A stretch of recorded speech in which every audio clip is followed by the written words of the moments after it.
Dans l'affaire Aloïs Parfait-Mvoum, les regards sont désormais tournés vers le tribunal militaire de Yaoundé.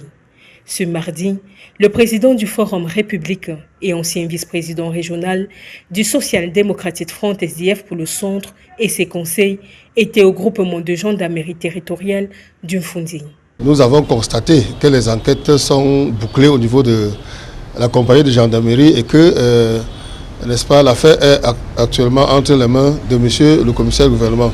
Tous les actes de procédure lui incombent désormais. Nous attendons la suite de la procédure. Selon les avocats de l'homme politique, deux scénarios sont envisageables. Le commissaire du gouvernement à qui appartient, n'est-ce pas, l'opportunité des poursuites, qui est représentant garant de la loi. Donc au vu des éléments qu'il a entre ses mains, il décidera de ce qu'il va faire, soit de faire poursuivre notre client, soit de classer l'affaire sans suite. Ce sont les deux opportunités qui s'offrent à lui.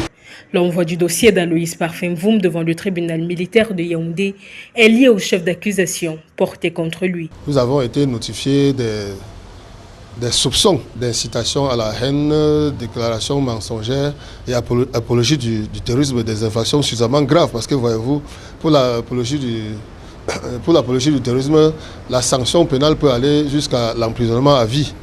La rencontre de ce mardi entre le président du Forum républicain et le commandant du groupement de gendarmerie territoriale d'Umfundi intervient 10 jours après la précédente.